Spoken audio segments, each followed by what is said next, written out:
Hello and welcome to the Ordinary Marathoner podcast. My name is Coach Scott. I'll be your host today. Guys, I got a great show for you today. We're trying out something new. We're trying to do the podcast over Zoom. Um, you know me, I'm not that technologically advanced. I'm going to give it my best. Hopefully it'll work. Hopefully the video works. I think it could be good because, we have the video here of both me and the guest, which normally I don't really do that. So trying something new. Hopefully it works out. We're very excited about it. My guest today, I'm going to bring him in just a moment. As always, you can find this and the back episodes of our podcast at our website, ordinarymarathoner.com. Check that out if you get a chance. Can also find them at the aggregators, places like Stitcher, TuneIn, iTunes, Google Podcasts, all that good stuff. If you like the show, hit that subscribe button. Never miss a new episode that way. We're also on YouTube. Check out our YouTube channel. We'll have this video up on YouTube. Very excited about that. Could always use the subscribers over on YouTube, so hit that subscribe button when you're over at YouTube as well. Got the big news though is our Ordinary Marathon, our charity race starts on Friday. That's 2 days away from the recording today. So we're all ready to go. We're raising money for the SAM Fund. It's a Massachusetts-based charity. We're really excited about that. We've got about, I think close to 65 people registered. Kind of about the norm, but we're, hey, registration is still open, so you can still go over to ordinarymarathon.com, hit that register button, and get involved with the charity race. It's a great time. I got to be honest, it's the best virtual race out there. It just is. That being said, let me bring in today's guest. He's waited long enough, nice and patiently on the video, as you can see. This guy, I got to be honest, I don't know much about him. But he was referred to me by the incredible Dick Hoyt, who was on the podcast just a couple months ago. So let me introduce BJ Williams. BJ, welcome to the show. Oh, thank you for having me. And is it BJ or is it Brian? What do you like?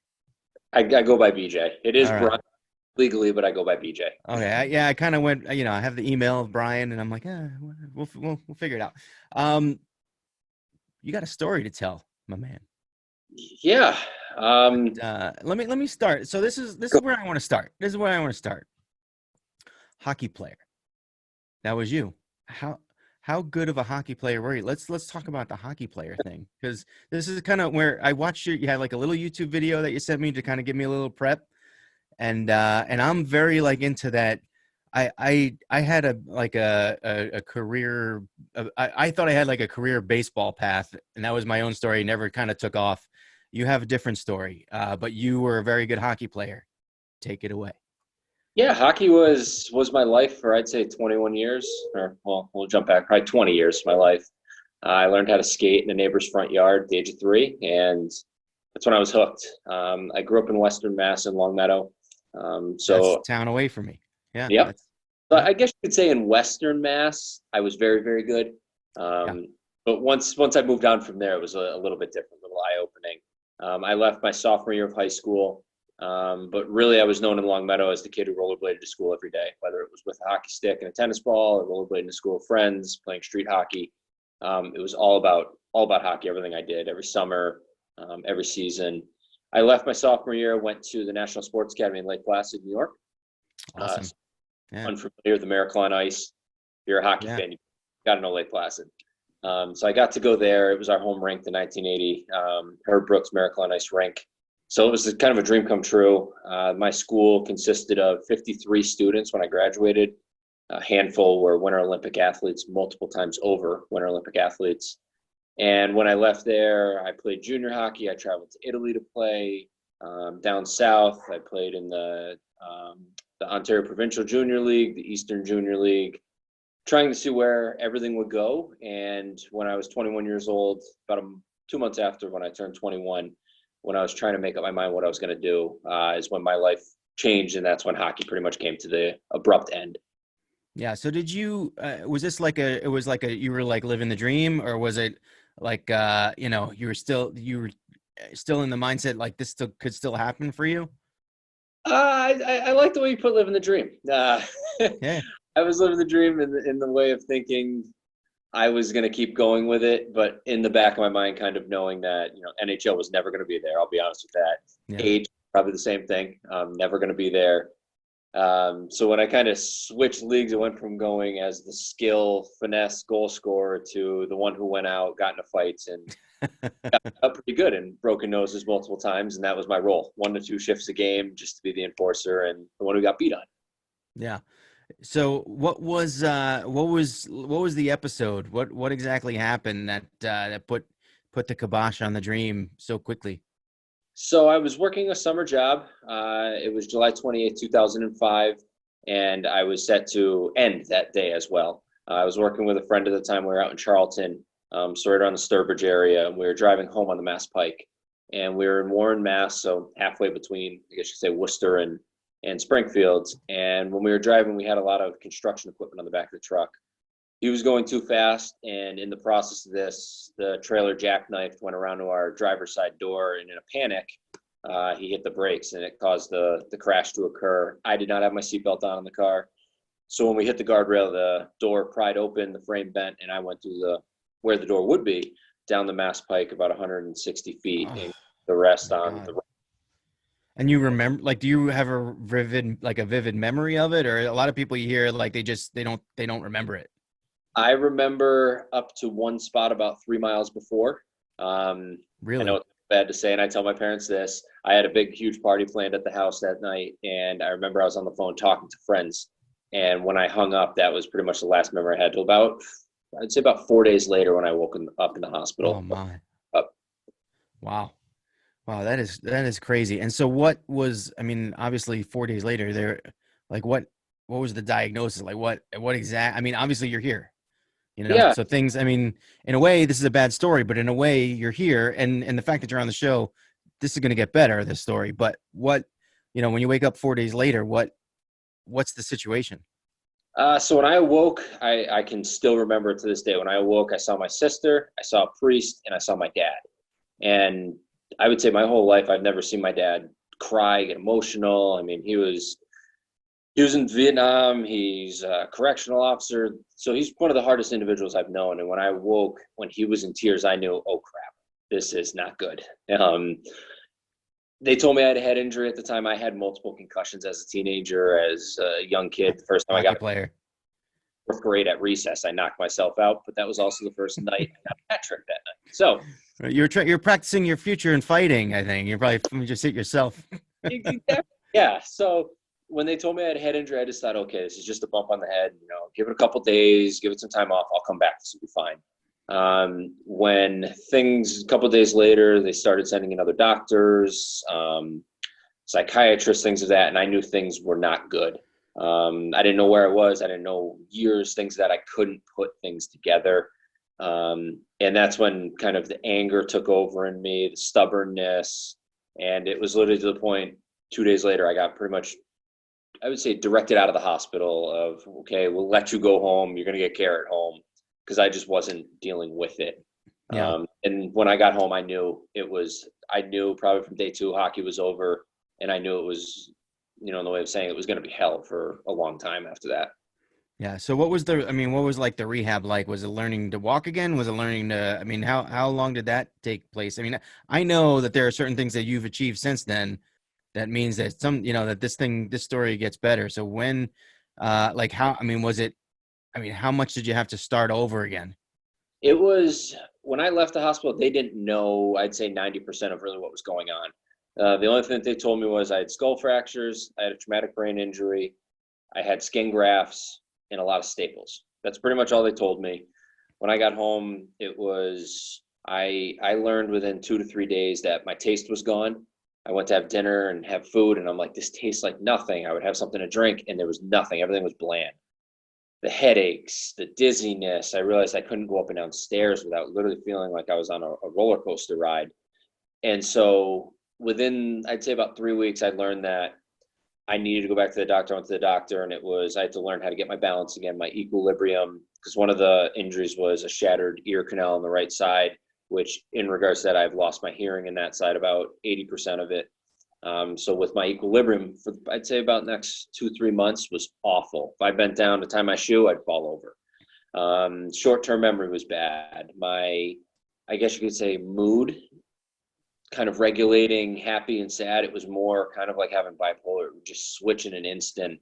I didn't know my triggers. I didn't know what would set me off. I didn't make me happy. It's So almost understandable though. I mean, your life just got changed so much. I mean, you're going to be up and down and all over the place. Um, Incredible though. Keep going. We've actually, we've had we've had a guest in the past, a guy that kind of comes on the podcast every once in a while, Ben Hinton, who dealt with a lot of the same things that you're talking about. And I know I have an athlete that I coach who has an issue with an ear, and her balance is the same, same issue, especially on the bike. And I'm kind of like, I'm jumping way ahead there. So let's stay back here. But these are all issues that, when you're 20, 21, 22, whatever you were at the time, it's got to be, I mean, it's sort of almost like, you're going to have mood swings, dude. Like, you're right. I mean, Yep. Oh yeah. I mean, but the big thing for me was I'd never been held back with anything. It was going to private school. I mean, my private school was, we went to school 4 days a week from noon to 5. The whole morning was all sports. That's all we did. That's what my life was. So when the injury occurred, I couldn't do sports. yeah. I couldn't get out of the bedroom. I couldn't do anything. So it was like my stress was only building, and I never put two and two together of where's hockey. So weeks after all of this, I finally, when I went to a neurologist, he looked at me and said, hockey's over. And that's when everything kind of really spiraled out of control of me going, well, what am I going to do with my life? I didn't have plans to necessarily go to college for hockey. I haven't talked to any colleges. So now I have to start digging through and finding college coaches, maybe that could get me into a school or get me into play. So it was, I was just at a standstill. And that was my biggest struggle for, I'd say, probably the next 6 months. That and not being, I physically would not go to bed. I couldn't. It's just constantly like, was that, I mean, that's gotta, so you like, as in no sleep or as in no? Yeah, it was, I had to be on high sleeping medication to take to go to bed. And at times I wouldn't. I wouldn't get tired. I wouldn't. And maybe that still stands with me today, but it was very unhealthy. Everything was just going downhill and in the worst directions that it possibly could. Now, do you think that was like a physiological thing, or you think that was just because of the high stress of all that was going around, that was going on at the time? I think it was just because it was so abrupt and not planned. At that time, when I was injured, I never planned ahead of things. I always looked at it very selfishly of saying, it's going to be hockey. Here's my direction. Anyone gets in the way, whoever it is, I don't care. Get out of my way. This is where I'm going. And when that happened, it was kind of like, you got a wall in front of you and there's no way around it. So figure out a new way. And I guess it was more or less, I didn't want to. I didn't want. Yeah. So I mean, what comes? I mean, how long is it between? Would you say between now? You've kind of hit bottom here. It sounds like, right? So the hockey career is over, and you're probably not going to play ever again, and you're not sleeping. The stress levels are incredible. You're going through these mood swings. Is that the bottom? Is that the bottoming out part, or is it? And how long did it take to kind of start? When does like the "Gonna Fly Now" from Rocky start playing, and then and it starts turning around and like, hey, you got to get up off your butt and start doing something? I'd say it was rock bottom for, I would say, about 7 months. Right after Christmas till February of, what would that be? It would be 2006. Is where it hit the lowest of lows, of where any negative thought, the worst of worst could be. I had it, and then it was randomly I want to say the beginning of February. It was probably around 2, 3 in the morning.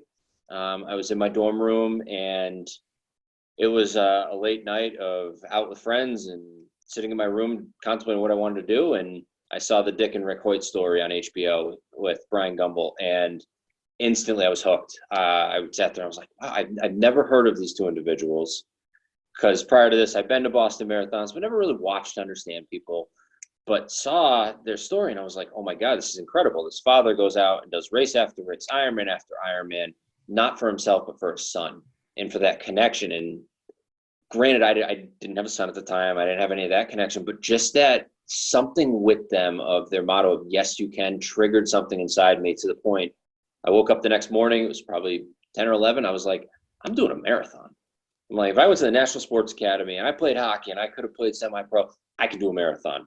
I signed up for the Hyannis Marathon. It was 4 weeks later, went out to Hyannis in February, ran the half marathon. For probably the next couple of weeks, thought I couldn't walk, thought I was never going to do this again. People at the gym got me hooked. That whole next year turned into race after race, 2 in a weekend, weekdays. I was hooked, and it was my new I guess you could say, spark inside me, my new drive to making me feel good about myself and pushing myself in a new direction. Now, were there any restrictions on you in terms of running because of the injury, or was it? I mean, it seems like all right, you couldn't play hockey, but obviously we know hockey's a contact sport, a little more physical than running. But running has its own challenges and and issues with heart rate and all that good stuff. Um, was there any issues that sort of restricted you in terms of that? No, I had never run probably more than, I'd say, a couple 400s in dry land training. Wow. So that was never brought up, but it was more, I was told, never play a contact sport. Good luck if you can ever play sports again, from doctors. That's the most negative. So that always, and still to this day, sticks with me, of wishing I could find that doctor. I've tried to look up the name and I could never find the individual, because I would love to bring some of the things I've achieved to him and bring it to him Yeah. and just, there you go. But And no, isn't that great? And sometimes, I say this too, and as an athlete, maybe it has something to do with like that competition, that competitiveness within an athlete that plays a sport such as hockey or football or baseball, whatever it may be. Sometimes it's the people who tell you you can't do it that kind of fuels that fire to make you train and make you go out and hey, this guy said I couldn't do it. Well, I'm gonna prove them wrong. Was that in your mind through training and all that stuff? yep, yep, it's still with me. I'd say probably comes through my mind. Any run that's over 6 miles, I think of it still to this day. Absolutely. That's awesome. That's awesome. It's so all right. So Hyannis is a pretty popular marathon. I've run into people, maybe just because I live in Massachusetts, but I've run into people that have done that one. I think it's also, you said February. It's like a weird time, right? Yeah, I think February. it used to be one of the last qualifiers for Boston, I believe. Yeah. Yeah. I don't know if it still is, but when I went to that race, it was terribly cold. But the thing is, I like cold races. I don't like hot races, so that was better. But then I got the chance to first meet Dick and Rick Hoyt. So being my Uh, first race, seeing their story, it was like, oh wow. So it was just kind of everything kind of falling into place in a way. I met them. I just went over, shook their hand, didn't get a picture with them. Was too kind of embarrassed and shocked, and just walked away. and they're Um, so, you know what? He's so personable. When he yep. was on the show, I was like, he emailed me after, and they were, if you ever come to a race and we're there, come say hi, that kind of. And I'm like, I don't want to. You're Dick Hoyt. I'm not worthy. But they're so, the whole family is sort of like so inviting. It's really incredible. And I can understand how, I mean, obviously you had no one to push in a wheelchair, but here, I mean, you saw the thing on TV and that inspired you to kind of follow through. And now you go and meet them. I mean, so what happened when you guys, I mean, you obviously didn't talk too much that day or you didn't get a picture or whatnot, but how did that relationship sort of flourish after that race? Let's see, because that was in '06. I By the officially, way, congratulations on running a half marathon in '06 when you had a traumatic brain injury in '05. That's I uh, would, it was really running. I'd say it was more power walk, fast jog, thinking I was going to have a heart attack 50 times over. it's all good, man. It's all good. It Yeah, you counts. need, you need the bad ones to start it. But I never really connected with the Hoyts. Really connected with them probably until, I want to say, 2010 or 2011. I Yeah. would start races, I'd take pictures of them.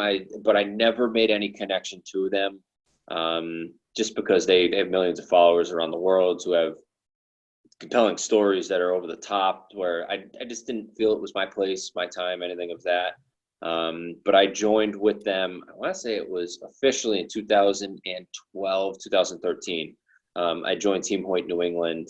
I saw a sign up for it. I said, I'm sure I'll try running. And the year prior, I took the whole year off to try different sports, just to get away from running for a year. So getting back into it, I joined with Team Hoyt and haven't left since. So yeah, we have a big gap there of like '06 to 2010. And you mentioned you did your first half and you said something about 2 days later. And I know what follows. I don't think we actually finished that story, but 2 days later, you're like, all right, well, when's the next one? Right. Like when, and maybe especially, and again, as a competitive athlete, I know the thought. It's because I feel like I've been the same. The first half marathon I did, I wound up running 12 and a half miles and I just couldn't do it anymore. And I remember stopping to walk because there was a hill, and I just was like, and I thought that once I started walking, all the pain would go away, and it didn't. It only got worse. Yep. And when I finished, it was like, yeah, I got a medal, but I still left a half mile on the course that I wanted to. I wanted to own that half. I felt like the race owned me, and I feel like a lot of people have like that similar experience where it's like, you in your mind, you might say, you know what? No one ever thought I'd do a half marathon, so here I'm doing it. And then you do it, and you're like, wait, I could do that better. Yeah. And then you probably have that allure of the full hanging over your head. Like, hey, if I could do a half, I can maybe do a full. How did that develop for you? So when I finished the race, I didn't have the bug to want to do another one. At the time, I was a personal trainer, and I just thought, it was fun doing this first one. Maybe I'll just do shorter races. And so I did more 5K, 10Ks, just as like fun little ones that I'd find in town. And then that summer in 2006, in June, I did a triathlon at a gym that I was working at for the summer. Went out and bought a bike, had never been on a road bike. I think it was maybe a week later, did the triathlon. Never in my life had I ever taken swim lessons. When I did, I failed. So I was like, oh, I'll just get into the backstroke. It's a 300-yard swim, can't be that hard. I did the race, and that was different. So that was like, wow, okay. Oh, all right. Wow, I couldn't swim. I swam that. Wow, I couldn't bike. But that was fun. Hey, going down the hill, you don't have to pedal. You're not going to drown. Awesome. Okay, this is better. And that's kind of where it just evolved, going, okay, well, hey, let's try something different. Or I'd find a race that was Lake Placid that summer had the Hilltop Road race, and it's up Whiteface Mountain, 8 miles. Yeah. And I was, yeah, I've never hiked a mountain. Let's go run that. And so it was just different avenues that started fitting in that I'd try and I'd learn from, and just started changing me more mentally and physically at the same time. My first marathon wasn't for years later. That took a What, long. did you wind up doing Hyannis as your first marathon too? Nope, I haven't gone back and run it since. I haven't. So what'd you wind up? What did you choose? And were you at when you finished the first marathon? Were you that was before 2010, before the Team Hoyt connection? Yep. It was So, the Hartford Marathon was my first the one. Hartford, and I saw that you were going to run the half again. Yep. The Hartford Marathon, I ran that 2 years ago, and I got to tell you, underrated. It's a very good race. It is. It really is very underrated. And I mean, the fans are very good on that race too, because usually you go to city races and you hit a lot of dead spots, but it was a great time. The half was amazing. Yeah. Yeah. We were going to go back and do the half last year, and then we had scheduling conflicts. I think we were doing Marine Corps Marathon, and it was a little too close. Yep. But yeah, it was a fun time. I remember I finished it. I PR'd it that day, and I was walking through the party, and I was like, man, I don't want to go home. I was by myself, and I'm like, I don't want to go home, but I had to go home. It was sad, but it's on my list to go back because I loved it. I had a good time. Do you have you done it a lot, or done the half and the full? I haven't repeated any full marathons except for Boston. Boston's the only one that I've ever repeated. I've done the full at Hartford and the half. Gotcha.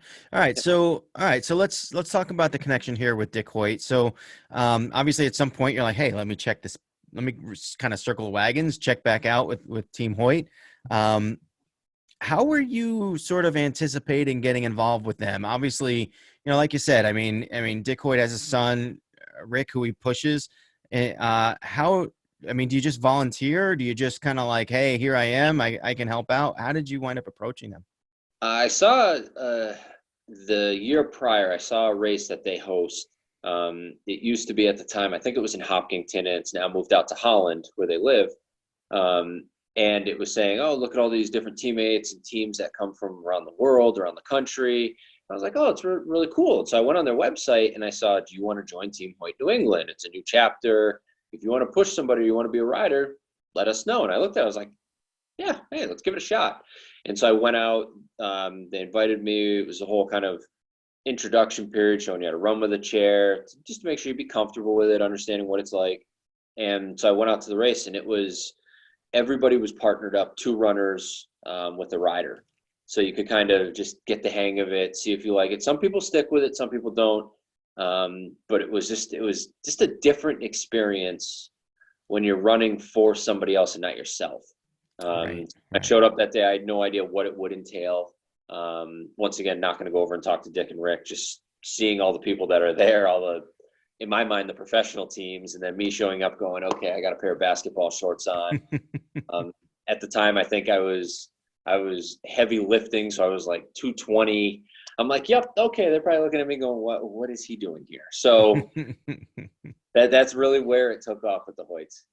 Yeah, it's kind of I still go through that same feeling. I'm like weighing 230 these days, but I still go through that same feeling of like, look at all these skinny guys here. Like Yep. I don't belong, but it's all good. So yeah, and I kind of know my daughter is 17 months old. She goes in the running stroller and I push that thing, and it is different. But I think what was interesting to me was when you said, that you're not running for yourself. You have a teammate here that and it's one thing if if I'm pushing my daughter, if I'm just out for a run myself, it's one thing if I'm having a bad day and I'm supposed to run 10 miles and I run 6 and I decide, all right, I'm done. But when you're pushing the chair, if you're having a bad day, there's no stopping. You're going until they got to scrape you off the floor. Yep. Yep. So it's kind of an interesting way. And so how much do you train with the chair? Do you train with the chair too, or is it just? So I guess so. At that time when I did join, it was more or less you would show up to races and just be partnered up, and that went on for I want to say about a year. And in that first year, a lot happened with Team Hoyt. I ended up getting invited to run the Boston Marathon in 2015 with Team Hoyt. And during that time, getting ready for the Boston Marathon is when I met my running partner. Yeah. I was hosting an event out in Chicopee, and I remember we were on the dance floor, and I met a mother, and she's like, "Hey, do you want to run, or are you interested in running out in Western Mass?" And I said, "Well, what do you mean?" She's like, "Well, my daughter and I, we live here. There's no one on Team Hoyt from around here, and you're originally from here. Would you want to run?" And I said, "Sure." So we went and did the St. Patrick's Day race, Holyoke? and I then became running partners, and that went on for was it 2 years? Yeah, it was 2 years. We became running partners, and so we built a complete different bond. She was nonverbal, so we built a bond of where I could understand different movements, different noises that she was making, different things she enjoyed. She loved going over bumps when we were running, so any kind of potholes, any kind of speed bumps, she loved it. I still to this day, I would always say that she would always pump her arm when we would go too slow up hills. So it would always be, okay, I got to go faster. So you build different connections, but Jackie and I still never had a chair to train with. It was, we'd find races and I would just show up to run with her. Yeah. And so how many races did you wind up doing with Jackie? We were a little over, I think it was 13 to 14. I've tried to go back and look through them all, but I can't figure out which ones 100% that we did. Just her and I, because sometimes there's people that would join in as well, and we do 2 or 3 people pushing. Yeah. But we did a couple half marathons. We did the Fenway Park Marathon together. So yeah, it was incredible. It was awesome. So I mean, you said she was nonverbal, but this may be a tough question to answer, but like did you sense the gratification coming from her that, hey, we did this as a team together? I mean, how is it like, what kind of connection, how do you feel, how do you feel like, like, hey, this is awesome what I just did. Like, this is, like you're connecting that she's appreciating this camaraderie, this teamwork. Mm-hmm. I throughout the race, whenever we'd run, I would talk to her the entire time. It would be more of like kind of asking questions to her in the way of, Jackie, are we going too slow? And like kind of joking there. And there would be times where she would giggle and make noises and kind of move her arms. So it was times that you could, if you take the time and you're in that position, you can understand really what it's about. Seeing her smile, seeing her laugh when we did races, you could tell she enjoyed it. Like I said, going over speed bumps, she would giggle, she would laugh every time. There would be times that people would pass and they would be like, "Oh, you're doing great," and I would say, "It's not me, it's her." And she would get excited. But there's fun things that you build with different teammates depending on their abilities and what they can do. So different from Rick to other riders. But it was a great relationship that we did have. Sure. I always heard that like that Dick Hoyt, if he didn't run with the chair, he would have potentially been very competitive, especially in his age group. He would have been really competitive. He just didn't want to run without it. Like that was his thing. And that's what he wanted to do. And I just think that's incredible. And so for a guy like you to just be like, hey, uh, you don't, it's not, you're not pushing your son, you're just pushing someone that you've just met, and now you're making that connection together. I think that's incredible, that you would kind of forego your own sort of competitive nature. And maybe doing it for someone else gives you more of a purpose, and especially kind of with that background that you had. um is that what you found? Like did it fill a void in a way? Yeah, it did. It helped in my recovery. I'm not a fast runner. I'm not one who's going to show up and win races. So the whole competitive side to it really wasn't there. I kind of hit my level of, okay, I've done this race, I've done that race, I can complete this one. What's my next goal? I really didn't have that. So with her, that was the different side to it. It was, hey, she's never done a marathon. All right, let's go do a marathon. Yeah. We first duo to finish inside a professional stadium marathon together as a running duo. So it's doing things like that was more enjoyable than to be, all right, I'm going to go out today and I'm going to run faster today. Well, if I want to do that, I can do it on a training run. I don't need to Yeah. go and race. That's just not me and my competitive nature. It's not. So it was more directed for her, to include her, because the Hoyt's mission is really about inclusion. Right. They started, it was creating opportunities that were never there, breaking down those walls of where people said, no, you can't come and run with your son. Right. Why? Let's Right. give them the ability. And so that was what I really wanted to do. And when Jackie and I showed up to many races, there was times where people looked at us going, what are you doing here? Well, we're here to race. And I remember specifically one where an individual got into kind of some verbal words to me and saying things. And I remember when we finished, he came up to me and he said, you smoked me in that race. And I told him, I said, yep, give me the opportunity. And he said, I'm sorry for what I said, and walked away. And I was like, wow, that made a difference. Yeah. So changing people like that was better than anything, to have them see that in Jackie. Like Yeah. that whole point to it. And it's incredible what Team Hoyt has done in that regard. We're just talking to Dick about that, and he's the same thing. She said the first few races he showed up at, that they gave him that look, and they told him, that he didn't feel like he belonged, but he was still going to do it for his son. And now it's like, you think about how far they've come with that, and what you're saying, like changing minds, and now it's like, if I showed up at a race and Dick Hoyt showed up at a race, who do you think would feel more out of place? Me. It's amazing how the mission has succeeded in many, many ways, and become incredible.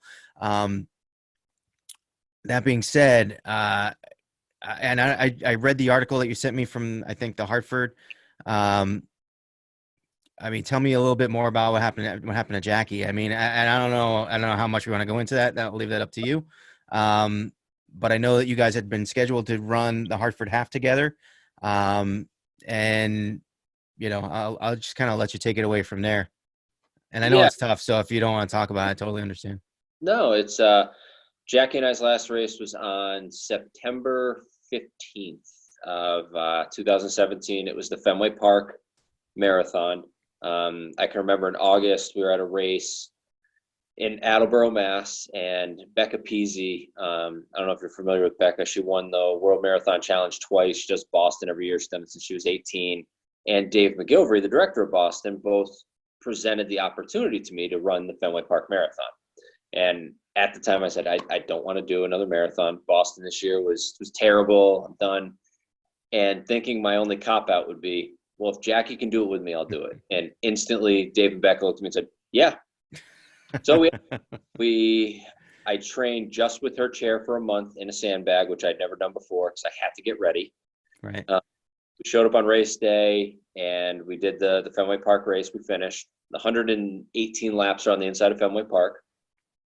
And it was probably about 2 weeks later, she got very sick and she came down with pneumonia and a bunch of other things piggybacked on top of that. And it was one night I was at work. My wife sent me an email and she said that she was contacted about how Jackie was doing terrible. She might not make it through the night. So we went that night. It was the 30th of September. And unfortunately, she passed away that night. And after that, even to this day, I haven't done another race with the Hoyts. I haven't pushed anybody. I've showed up to Team Hoyt events, but just to that level, I haven't been able to build or want to build a bond with another runner just for what that broke with Jackie and I. And so we were invited to do the Hartford Marathon as featured athletes. I ended up running it as the half marathon because once Jackie passed, I did not do any running at all until the day of that event. Yeah. So I ran the half. I ran with sandbags in the chair, equaling out to her weight, and a bunch of pictures of her and I. They did a nice news interview before the event, which surprisingly a lot of people saw in the city. So just running through the course of people yelling and cheering us on, saying, "We just saw you on TV."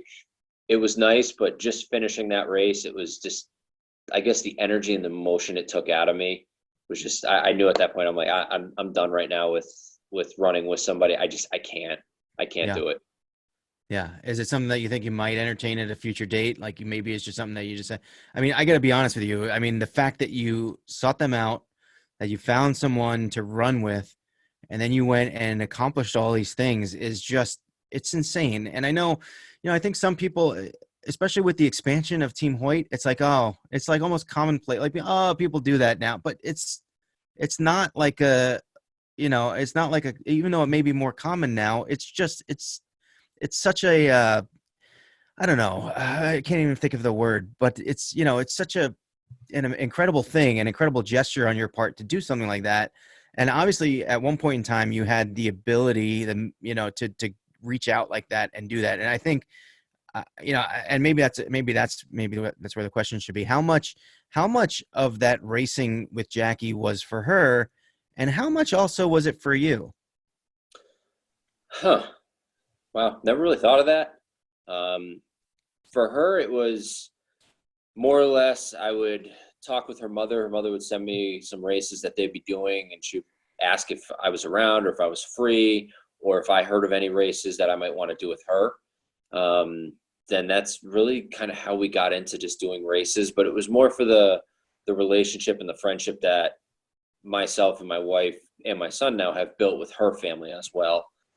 It's kind of like we all became a family of friends. So it wasn't just show up to the race, okay, we're going to run, see you later, I don't know when we're going to talk. So it was just nice to build that connection and that bond. I truly hope, and being that Jackie was, she's nonverbal, so to this day, I'll never know if it's something that physically did change her. From the emotion that I felt, I will say it did. From the emotion I felt, I know to this day, absolutely. I mean, I still say to myself, I feel like I'm at fault for what did happen to Jackie, being the weather at Fenway Park, and I should have known that maybe we should have stopped earlier. I know her parents wouldn't have allowed it, so I live with that. But it's one of those things. She absolutely changed me, absolutely did, and it opened a lot of things. It did. Yeah, I think it's incredible. I think it's amazing that you made that gesture, that you went out and obviously, you started that special relationship, and it just, I mean, I guess, the fact that you haven't gone back and tried to do it again just kind of underlies how strong that relationship really was and what that really did mean to you. Yeah. So that's great. Let me ask you a question though. So you sent me, aside from the article and other things that I read about you, you sent me a video of you that you were in Lake Placid, and I know that was your hockey place. And I've been there myself. That was my Ironman place. Have you ever gone into I mean, you talked about doing the little triathlon. And to be honest, I remember watching your video, and I remember just sort of assuming that you must have done Ironman Lake Placid. But now that we're talking, I'm like, I wonder if did he do Ironman Lake Placid? Like what? So what is your connection with Lake Placid? And have you, have you done an Ironman or gone that path? Or, I mean, what is your triathlon? How far has your triathlon path gone? Where's that taken you? So triathlons, I've done over 30 triathlons. I've towed the line at 9 Ironman triathlons and finished 7. There you go. Lake Placid what was Lake Placid? That was 2016. I decided I never thought I would actually really do Lake Placid. But when the option came up, because it would always sell out the day after the event. Yeah. So I would never get Doesn't do that anymore, by the way. I know. It's how much the sport has grown. Yeah. So I ended up signing up. Then one of the reasons was at the time during my recovery, one of my hockey coaches who was the one who scouted me, gave me the opportunity to go to Lake Placid. When I was recovering from my injuries, he was battling Ewing sarcoma cancer. Kevin Broderick, who was originally from Holyoke, Massachusetts. When he was battling the illness, I went up to help out at a charity event with him. And we were talking, and the next weekend was the Ironman. And so I stayed up and I wanted to see the Ironman, just like, wow, this is a huge event. And so I watched it and I was like, wow, this is incredible, seeing these people being out there for 14 to 17 hours, literally pushing their body to the extreme. And I said, you know what, Kev, one day I'll do this for you. And unfortunately that year he ended up passing away in May. And when the opportunity came up, I was like, you know what, I promised them I got to do this. And somehow it stumbled on to Ironman finding out, and I was fortunate enough to be selected as one of the 2 featured athletes at Ironman Lake Placid that year. So it kind of really tied in everything with that town. People in the town still know Kev. He lived there for many years. His brother and family teach at the other private school in Lake Placid. So he's still well known up there. People know his story, know who he is. So it was great representing him. And then also Team Hoyt in that event as well. That's awesome. So what other Ironman events did you do? Is it all Ironmans? Your 7 finishes, 9? I've gone. There's one down in Florida, the Great Floridian. It's the oldest non-sanctioned triathlon. I love that one because there's no elites that show up. So it doesn't make me feel like I am slow and I'm useless. When you finish the bike in 7 hours, you are actually very high up on the list of going, wow, look at how great you're doing, instead of going, wow, I didn't think you were going to make it. The only bad part is it's always hot and you swim with alligators down there, but it's a great event. I've done that 5 times now, I think. I did Providence when Providence had the Ironman, the half and the full. I've done Florida, I did Maryland, and Lake Placid. Gotcha. You did Lake Placid, the ones, what did you say, 2016? Yep. Nice. And when did you Maryland, if you don't mind me asking? No, it had to have been before 2010. Oh, wow. That early, huh? 2011. That was one of my first ones. Gotcha. Yeah. Was it one of the years that they had the real storms and all that? Yep. Oh, brutal. I saw some video. We had the race director for Ironman Maryland, whose name now escapes me, which is really bothering me because he passed away last year. Jerry, oh, it's killing me. I'm not going to remember it. But I had him on. He was one of the nicest guys too. I had him on the podcast, and they were fighting with every year. They seemed to have bad weather, but I wound up doing it in 2017, and it was a fun race. That little river there, I can't remember what it's called. See, I'm blanking, but the Chop Tank River, that's what it's called. Yeah, it was brutal, but it was a fun time down there. I've done Lake Placid a couple times. We're going up again, as long as they haven't canceled that one again. Yeah, I saw that. No. We're going up. I'm not entered. I'm not doing it, but we have a hotel that's like 2 blocks away from transition, and we don't want to lose it, so we just go every year. Yep. Yeah. But I'm looking forward to getting back up there and seeing it, because just watching events like that, I think sometimes like you said, you had to take some time off. You got to take some time off and just kind of watch other people and see how amazing it is, the things that they do, and it just kind of revs up the engines again. What is next for BJ Williams? So as of right now, training started 6 weeks ago, and I have, I think, 14 months left. It is the World Marathon Challenge in November of 2021. The 7 marathons, 7 continents, in 7 days. Oh, wow. And is that just you, or is that a group of people that get together and do it? There's, I believe right now, a little over 40 that are officially in. The max is just under 50 that they max out at. It's held every 2 years, and so that'll be the How'd you pick that one? It was invite. And it was just an opportunity there, once again, with Team Hoyt, that I couldn't say no. Once in a lifetime. They keep inviting you to these things, Yes. It's like, stop it. That's awesome, man. My wife would agree to that. Yes. She's like, stop talking to them. Stop. Listen, BJ, thanks so much for coming on the show, man. I think your Thank story you. is incredible. Thank you. Yeah, the things that you've done, I think it's just, I don't know. It's such a crazy thing when, not even crazy. I take that back. It's not, it's just, I find it incredible when someone can sort of find motivation in helping somebody else get involved in a sport, that someone who it wouldn't be open to otherwise. And I think that's incredible what you do. So, congratulations on the things you've accomplished. And I think it's amazing. Thank you. Thank you. Awesome. All right. We're going to wrap it up there. Oh, BJ, before we go, where can we find you? Can we, if anyone wants to ask you any questions or anything like that, where are you on social media anywhere or? Yep. So I'm on Instagram at IronmanBJ. You can find me there. You can find me at two different links on Facebook, BJ Williams, and then BJ Williams World Marathon Challenge. On that, I'm also, my goal with the World Marathon Challenge is to raise $100,000 for Team Hoyt in their foundation. So if anyone wants to donate, please visit that. I constantly update that too with updates and cool training things. Videos will start up too with Rick once we can get it through the struggles we're going through now. So. Nice. Sounds good, man. All right. Well, I wish you the best of luck, man. And just we'll be following you. I'll make sure to throw these links in the podcast as well. BJ Thank you. Williams, ladies and gentlemen. We'll be back at you. Well, actually, we have the Ordinary Marathon starting. Really, it says it's supposed to start Friday, but you guys know that we run our Midnight Madness Mile Thursday night at midnight. Technically it's Friday morning. I don't know. I call it Thursday night.